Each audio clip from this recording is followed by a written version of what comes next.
All right, we're back recapping Georgia, Mississippi State. An ugly, ugly, ugly win for Georgia. A win's a win, league play, but it's to a really bad Power Five or no, excuse me, Power Four team. Um, Georgia wins. What was it? 41-31. Is that right? Yeah, 10 points. I know that. Yeah, and we got into the 40s. So let's talk about that, and then we'll talk about some other news and notes that happened today. Um, all right, initial thoughts on the Georgia Mississippi State. Um, well, first thing is Georgia is a very, very frustrating team to watch. It is extremely hard to watch their games. You see the talent, and plus you have the contrast of where we were and where the standard is supposed to be. This team is not meeting that standard offensively or defensively. And so it's frustrating to sit here and watch. But then you watch all of the other college football, and it's like it's Same pretty thing. much the same everywhere, right? So Georgia has yet to put together a whole 4 quarters. Kirby said it, and anybody that's watched knows that. So, you know, yeah, it's just ugly. We're just not. I mean, we're not hitting on all cylinders, and there's so many weaknesses that we see. But like you said, a win is a win, and maybe with this crazy football season, first time 12 team playoff, um, who knows what's going to happen? So I reserve judgment, I guess, for another week is what I would say. Well, to me, I watching the game live, and I think we can both agree, is extremely frustrating to watch this team because, and I guess it's because you know the outcome rewatching it, and you see, and you're more relaxed and everything's okay. But watching it live, there's just things that they do that frustrate you. And I know, look, the offense there was good and bad, but the offense has greatly improved. I mean, I'll also say that I thought the play calling improved as well. There were some things like um, that play where Arian Smith does like an orbit route behind the quarterback and running back, and we fake it to him. And then that's a Todd Monken play. And then it had a little bit of Mark Rick hidden ball trick. That was nice to see. That's Georgia football that I grew up on. Um, so like, and there's things where you go, okay, well, yeah, this is good. And then you see that last drive where it's a death march where basically Kirby said, yeah, we're done here. We've played a really sloppy game. We're done. But again, it's the mistakes with this team that are offensively, and we'll get to defensive side in a minute. It's really frustrating because you see that it's all there. We're just not piecing it all together. And it's been like this for All, weeks. all And year, all yeah, year. well, yeah, there's been some games though, like the Clemson game, I'll give you grace on that, right? Because first game of the year doesn't look too great. You're playing a pretty good defense. Defense is going to always be ahead of the offense. And then the second half, you come out and you play well. I'll give you grace there. Tennessee Tag, we'll throw it away. But Kentucky, Alabama, Auburn was boring on purpose, vanilla on purpose. And then this game was also vanilla until it we were like, oh well, we can't be vanilla.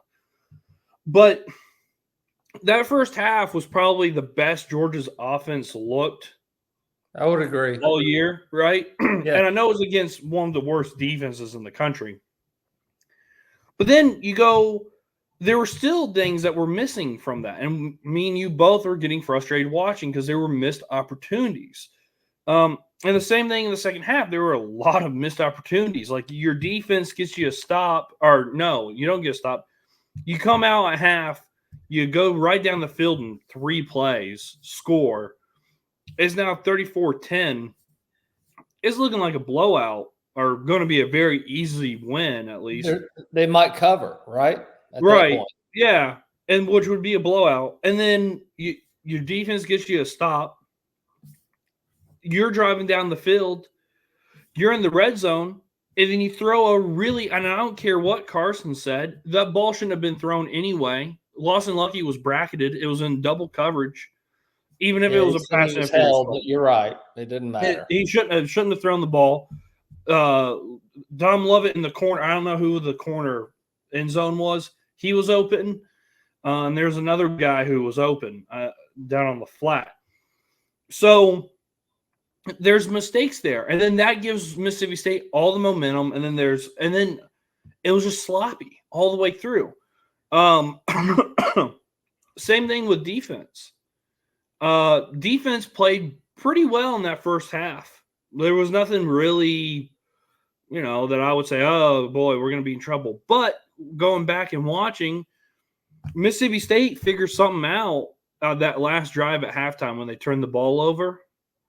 They found something because they were able to move the ball and then go out there in the second half, and it's dumb penalties, mistakes, just guys not being in the right place at the right time, defensive backs not getting their head around, not being in good position. Secondary played the worst this year. This game against Mississippi State, worst I've seen. They played better at Alabama, and Alabama really didn't do much offensively, really, in the second half. It was more so Jalen Milroe first half. So it's just mistakes after mistakes. And I know because of the way they played and the way Texas has looked, and we'll talk about the Georgia-Texas game and probably sometime later on this week. But the talk is, Georgia has no shot. Texas is going to go in there and steamroll them. And, hey, they might. But this team, here's the positive. There's all the negative stuff. All right, and we'll get to positives. And you can give me your one positive. But I'll give you mine. Kirby won't tell you the truth in his press conferences. But he won't lie to you either. And I'm starting to see this team become what it actually is. And I can see it slowly coming. Because at the very beginning of the year, what'd he say? The younger guys aren't ready to play yet. And they weren't probably. And then all of a sudden you start seeing them trickle in, to sprinkle in over, and they get more and more snaps. Lawson Lucky, he's getting more snaps than Oscar Delton now. It's about even now. Anthony Evans, he's playing more. Arian Smith is getting less time. Monroe Freeling is starting to play more. Xavier Truss is moving over. Micah Morris is coming out now. And so you're starting to see that on offense. Defense, you're seeing the defensive line rotation get figured out. Christian Miller's playing more. Jalen Walker's playing more. Xavier McLeod is playing more. Those guys are starting to get the more snaps. Not Nazir Johnson. Those aren't the Stackhouse. They're not playing as much. It's Christian Miller and McLeod that are getting more snaps. Ellis Robinson, he's starting to get more snaps. KJ Bolden, he's starting to get more snaps. Dan Jackson playing like his hair's on fire. This team is starting to slowly iron itself out. And I think whenever we turn on the TV on Saturday, you're going to see more guys that haven't played as much now start getting the mainstay of the reps. So this team's identity is finally starting to be figured out. And I don't know how you take that. You can take that as a positive. You can take that as a negative. To me, right now, in the crucial part of the season, I take that as a positive. And I think they're building depth, and which I think is what Kirby's long con was on this, is building depth.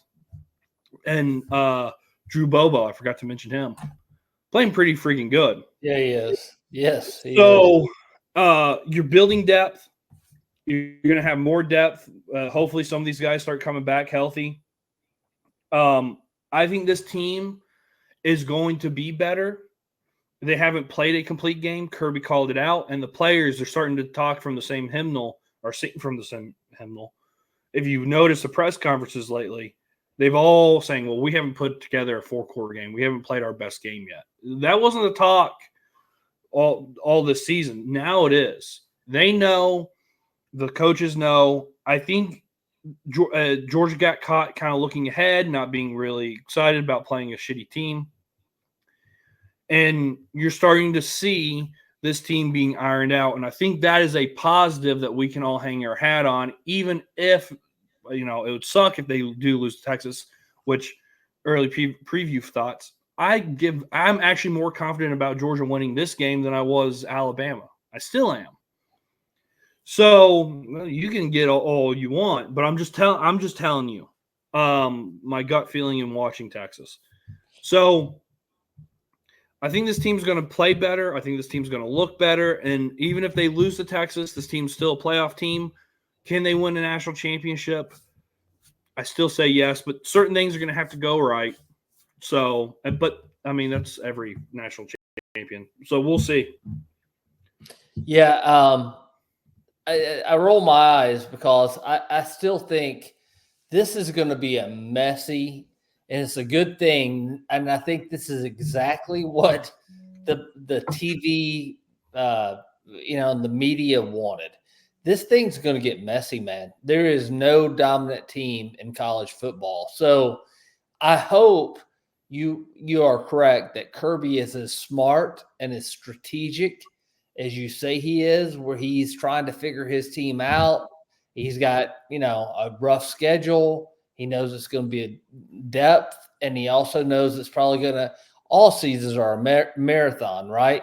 Right. But this may be a really hard marathon yeah, with a lot of uphill battles, especially given Georgia's schedule. So I hope you're correct, and I do think – and I don't want to look too far ahead because evidently we're going to talk about it on a different podcast. But is Texas the complete team? But they look like it so far. But I would also argue, who have they played exactly? Michigan. Right. They're 2 losses right now, right? With an inept quarterback, and we got Mississippi State in common. And whatever. I don't know. Well, if we believe in the transferable property, which is not a real thing, never will be. I know people will especially not this season.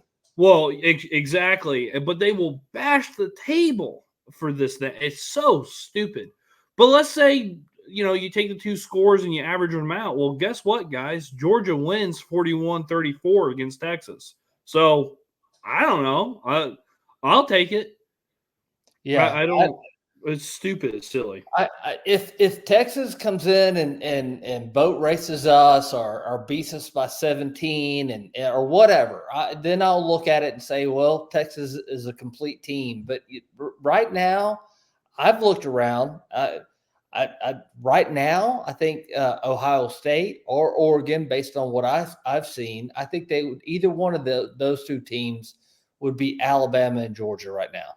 And Alabama and Georgia, unless somebody tells me differently, those are still the 2 best teams in the SEC conference, right? Yeah. And I think the whole SEC conference has been watered down, which is, I think, what we're going to be getting in the current environment in college football. And, Kirby's even told us about this. I mean, this is he predicted this. We're going to get a watering down. It's going to be very hard for a team to be so far ahead of where everybody else is. And then you add in a 12-team playoff. It's going to be exciting, I guess, would be the word. And that's what, that's what TV wants. But for a fan like us sitting here watching the first X number of weeks, half the season's over, by the way, regular season. Yeah. And I'm looking around. USC has 3 losses. Penn State, nobody. I don't believe in them. No. So we'll see. We'll see what happens. Well, here's the other thing, and I know it kind of means something, but it kind of doesn't at the same time. So take it with a grain of salt. This is something to kind of keep in the back burner. There is the strength of schedule, which Georgia has the second hardest one, right? But there's also strength of record. Okay. Georgia has a better is like number 4 or number 5 with strength of record. And that's against a lot of Power 4 undefeated teams, i.e. Penn State. So just when we start getting all anxious and hand-wringing, which I know Georgia fans like to do, I do it too. I'm guilty of it. It's just try to pull yourself a little bit above the ground floor. Get to the 10,000-foot view. And whenever you see all this play out, you start to realize, well, Georgia isn't that bad. We just have a very high standard. But I'm telling you, if the 21 team or the 22 team went out there and played the whole college football world right now, they would smoke guys. I mean, it would there's nobody even close Totally to agree. those two teams. So don't get in the tizzy because this team is not as good as it was in 21 or 22. Jury's still out if it's better than the 23 team. I'm not 100% sure yet. But so that's what we're comparing. There is no comparison in college football to that. So we all kind of need to relax. Another thing I wanted to talk about before we move on to news and notes. Mike Bobo probably gets a pass for another week, which is very Mike Bobo. But I just wanted to point this out, and I took a note of it. Okay. On the third drive of the game, and I think it was 10-7 at that point, third offensive drive, Georgia gets down in the red zone after a big explosive pass play. It's 1st and 10. They run it up the middle. Now, it scored a touchdown. But this is the fine details matter whenever you talk about Bobo. Because the production's there, but it's the play calling, and when you're playing teams that you're, equal footing on talent, these things matter. That's the whole problem with Bobo. Monken wouldn't have done that. Running it up the middle after a big explosive play. It would have been trying to get another pass, put the nail in the coffin. Bobo doesn't do that. And that is the biggest problem. And I know people are going, well, Mike Bobo, they put 600 yards up. It's not Mike Bobo, and he doesn't catch passes. Okay, guys, yeah, that's fair, and you're probably right. But play calling is a massive, massive difference in these big games, i.e. Alabama, and hopefully not Texas, but Alabama for sure it was. Look, I know we say this, or I said it to you watching the game. I don't want to divide the Georgia fans, but Bobo, I respect him. I appreciate everything he's done for this university. I think he is a great dog. I think he's a damn good dog. But you cannot help, if you look at Matthew Stafford and the offenses he had back then, what were they known for? Putting up big stats and not winning any meaningful games. Stafford didn't do anything with a quarterback that now is going to the Hall of Fame. I'm concerned about that. Why are we featuring Arian Smith? I love Arian. I want him to do well, but goodness gracious, when we're focusing on him and starting the game off where you're starting to build, and what was the biggest – that was the other thing. The biggest complaint against Georgia is starting slow, right? What was the first thing we did? We featured Arian Smith, and he has bricks for hands, and he can't catch it. Wide open. Was it a tough catch? Yeah, it was, where he stretched out. What game are you talking about? What? What game specifically? Oh, I'm talking about Mississippi State, dude. First play of the game was a fucking wide pass to Arian Smith. He threw it a little bit low. That's right. And Kirby, you can read his lips. What the fuck are we doing? That's exactly what he said. Go back and watch the game. That's exactly what he said. Yeah. So we started there, and then a wide open pass, not a wide open. That's not right. That's an over exaggeration. In the end zone early in the game, he had to stretch out for the ball. Arian Smith cannot stretch out for the ball and extend himself and catch it. He just can't. So, but Bobo's insistence on featuring him maybe is to build his confidence, and I wish Arian Smith because I think he could be a difference maker. But I would much rather have Humphreys and some of these other. Even if he can't block, Anthony Evans, he can't block on the outside. By the way, that's why he hasn't played more. So, but we have got to have some big plays, and Carson Beck has got to hit those shots. If we don't this year, we're in bad shape. Well, here's to my point about this team starting to kind of put shit together. You see Humphreys playing more. You see Anthony Evans start playing way more, right? By necessity, because we got to sure, but he's taking snaps away from Arian Smith. He's eating snaps away from Arian Smith. I think you're going to see this. I mean, I really do believe it. I keep pounding the table on this. I think Saturday, this coming Saturday, you're going to see a different team in a lot of spots. You're going to see new faces in some spots. You're raising my expectations again, man. And I mean, the proof is in the pudding. Kirby does this every year. He does this every single year. We bemoan. There's so many times we go, oh my God, why isn't he playing more? Same thing with Brock Bowers, by the way. Brock wasn't the starter in the Clemson game, but he was a lead receiver in that game. And then you turn around 2 weeks later, well, here comes Brock Bowers against South Carolina. Oh my God, who is this guy? Whenever we played UAB that year, and he fucking took it to the house, everyone's like, oh shit, oh okay. He does, and it's just one of the handful of examples where he does this because he's I don't know. I'm not going to say what I actually think, but I get from his perspective. He's trying to develop depth. He's trying to see who's the guy. And if you get older guys, usually earlier in the season, they're going to play better. Well, now's the time to step up. And if you see it, he does this constantly. And I think Saturday you're going to see guys get more snaps who have not gotten as many snaps as they should.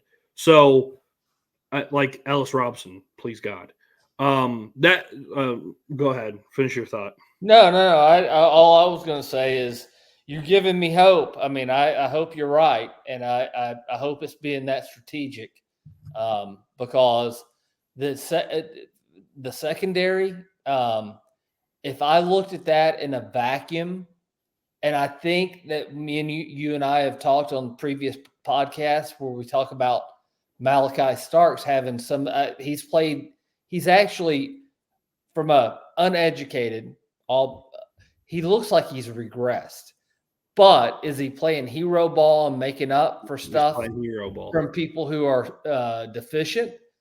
Perhaps. Yes. But I can tell you this, our secondary they look like shit on Saturday in the second half. That to me, that's a coaching thing. If you want to talk about that, because their eyes were lying to him, and Kirby said it post game and at halftime. He goes, "We're not. Our eyes aren't doing good." That's a coaching thing that can be fixed. Tackling. We bitched about the tackling at Alabama. It is improved gradually over the season. The past 2 games has improved. We were shitting all over Carson Beck. Well, I wasn't, but some people were.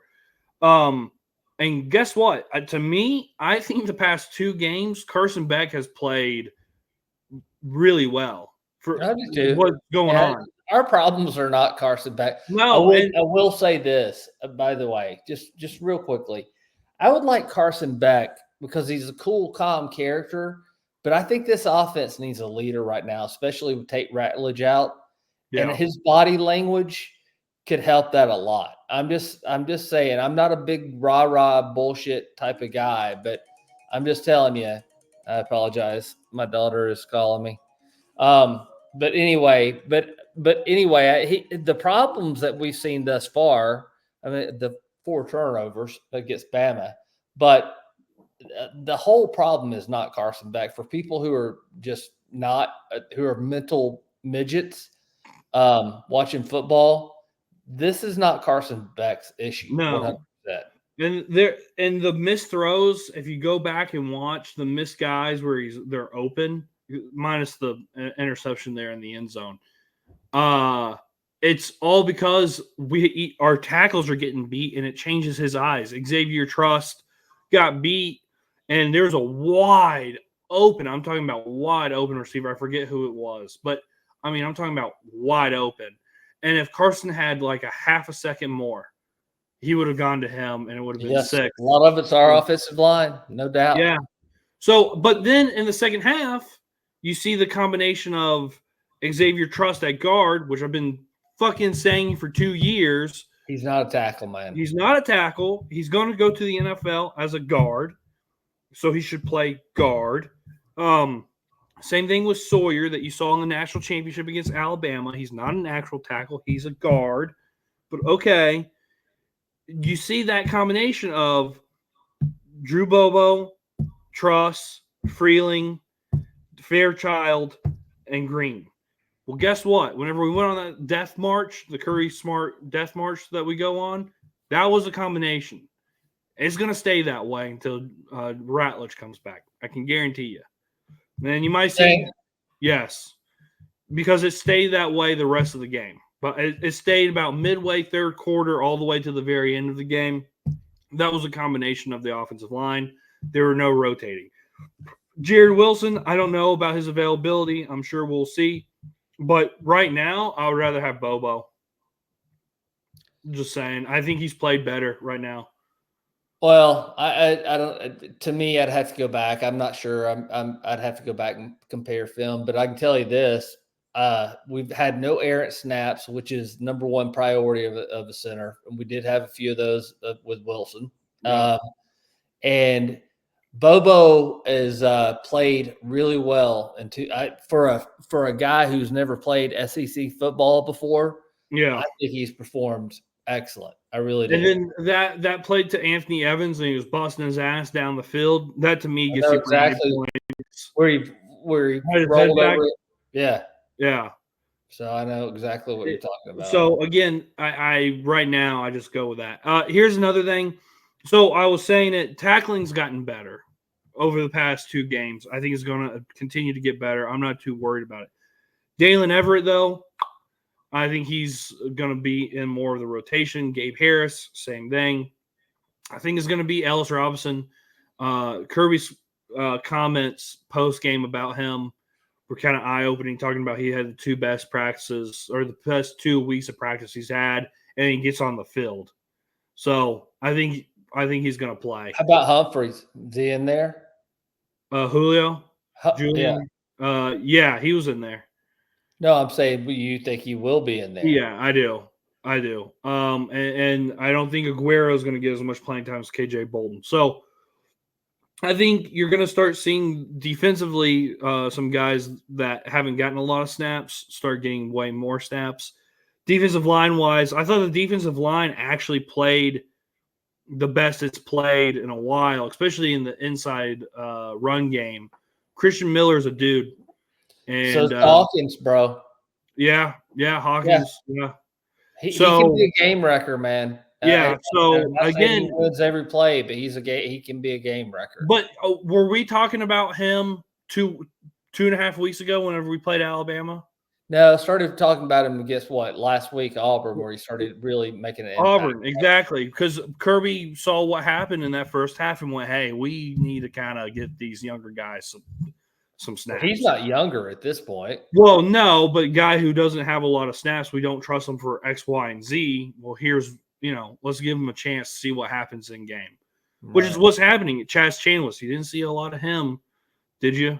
So, unfortunately, most of the time when Chaz is in there, I don't. I mean, I'm not trying to be mean. I like him. I hate being negative towards these guys, but game wrecker, influence maker, no. But again, I know we're going to talk in another podcast, but that is one of the keys against Texas. We have got to get some guys to get home and affect the quarterback.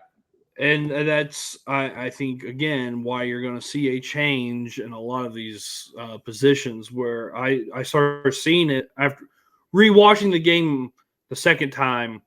I started seeing changes. You also saw Georgia get beat, but that was, inexperience. That's all coaching. So those are things that can be cleaned up and can be fixed by Tuesday. So, I would say, last thing on Mississippi State before we get to the news, and then wrap it up here. To me, you're not going to remember this game, in a week from now. So take it with a grain of salt. I think Georgia played, a C. They didn't put together a full game. Messy mistakes. I think they got caught looking ahead a little bit, especially whenever you're up that big at halftime against a really shitty opponent, and then you go out on offense and you score real fast. I think they got lax, which is human. So I wouldn't really don't hit the panic button. I'm going back to my old thing from last year. I'm not hitting the panic button. I'm not hitting the panic button, but I will tell you, I understand the Georgia fans that are frustrated in watching what they're watching. But I'll reserve judgment for a while longer because I just think this is going to be that type of year, and I'm not giving up. Hell fire, I ain't giving up. Georgia can afford one loss, and as how they look in the loss, and then we'll see what happens. I don't know, but that's for another podcast. All right. Talk about notes. Nothing really that big except the Georgia and Georgia Tech game, for some inexplicable reason, going to Mercedes-Benz. It was at 2025. I know you're gung-ho about it. I think it's relatively stupid. To me, this game is a home and home series. It's the whole reason why we built Sanford Stadium. It needs to be that way. And putting it at the Dome, who knows if Georgia will be playing in the Dome. Like, that's the other thing too. Georgia's going to be playing there, and then there is a good chance that Georgia goes and plays the SEC championship the next week in the Dome. Even better. I'm tired of playing at the fucking I hate that place. I really do. I don't like it either, man. But familiarity, all that kind of stuff. You're upset about it, but I'm not. Go ahead. It takes away tradition. We always, talk about that tradition slipping away. Tech plays at Bobby Dodd, not at Mercedes-Benz Stadium. And they just don't want the picture of all the sea of red at Bobby Dodd, which is petty. And I kind of appreciate that from their perspective. I tip of the cap to the pettiness there. But again, that's not Georgia fans' fault. That's not the University of Georgia fault. That's y'all's fault for not taking football seriously and not addressing athletics. So fuck you. And I really don't like that we're playing on turf. I don't like any of it. Well, I will tell you this. This game was lacking juice almost to the point of being a laugh and not even worth playing. And I think that's unfortunate for college football. We got to have rivalries, in-state rivalries. And this game, Tech, and it is due to them and not us, but Tech was non-competitive. So anything to bring back a little bit of juice to this game, get bigger eyes on it, i.e. national media, play it in a dome and a neutral site, I'm all for. And I'll say this, even though I hate to admit it, I kind of like Brett Keys. Don't like Georgia Tech, but I think what he's done to this program and for this program and bringing it back to relevance, I think is not a bad thing. So if we get a few more eyeballs on it, moving it for a year or two to the Dome or whatever, I don't even know if it's just this 1 year as the exception. It's a one-off. Well, I'm fine with that, man. I really, really am. This game needs more juice, or in this environment, we're going to lose this game. And I want to keep this game because it matters. And I remember, Georgia Tech back whenever I was a kid was a big deal. It hasn't been that way your whole life, really. It hasn't, and it needs to be. And I would like. Was Reggie? No, it's not Reggie Ball. It was 09 when we beat them when they were ranked like they were in the top 10. They could have made a chance to play in the national championship. So what is that? Almost 20 years, a little less. Well, a little less. What? 09? Well, I can't do math. But go back before that. It wasn't particularly relevant. We owned No, it. you had Reggie Ball. Hasn't been since the 90s with Joe Hamilton that Tech was, really a program that threatened us. And I'm not saying I want them to threaten us now, but I would like it to be more competitive. And you get more eyeballs on it, I'm all good. Yeah, well, I don't know. I don't like it at all. So one off, it's going to be weird. It doesn't make any sense. So Yeah, whatever. but we used to play this game. You got to remember, Max, it's not weird to guys that have a little bit more history with it. We played them at different times around Thanksgiving all the time. We just have. You know what I mean? We played them on Well, Thanksgiving Day. We played them right. on Saturday. I think we played them on a We Friday. play them Friday this year. Yeah. Which So I think I said that in the when it was announced that we were playing them on the Black Friday. I like that. More than likely, I'm gonna try to go to that game because that seems like an that's cool. exciting. Yeah. Yeah, it's cool to do that. Well, it's a Friday night in Athens. I mean, how many of those are we gonna get in our lifetime? Very few. And there's nothing. What do you do on a Friday night after Thanksgiving? Nothing. I mean, it's a terrible day. Good way. So, It's a good time to get away from your family. exactly. So, that game and tickets will be decently priced. So that game is exciting. I'll probably go to that game, or I'll make an effort to go to that game. But going down all the way to Mercedes-Benz Stadium in a sterile environment that is not really at all in that rivalry. It makes no sense. And Tech doesn't even own Atlanta. It's our city, bitches. And we own it and we run it. And, we'll play our, kickoff games there, but Tech playing there, I don't like it one bit. I don't mind it. Well, good for you, I guess. All right. Anything else you wanted to cover before we head out? No, I'm good. All right. We'll probably come back. The video will be up on Thursday. Whether it'll be Thursday whenever we record or Wednesday, don't know. But there'll be a video up previewing the Georgia Texas game. I think you know where I'm leaning, and I think you know where he's leaning. So I don't know how much there'll be to discuss, but there will be something. Check us out on all social media platforms at Terminus Sports _ATL. Leave us a like, leave us a comment, tell us why we're wrong, tell us why we're right, whether we should or shouldn't hit the panic button. And then our presenting sponsor, our great presenting sponsor, Unishippers. Tell us about them. Unishippers. We help small, medium-sized businesses reduce their shipping costs. So if you're shipping and it's a major line item, feel free to reach out to us. We'd try to help you regardless of where you're at, even though we're based out of Atlanta. But when you do call in, ask for Holland Martin, and you'll be in good shape. All right. Ask for Holland. We'll see you Thursday, and we'll see you on the other side.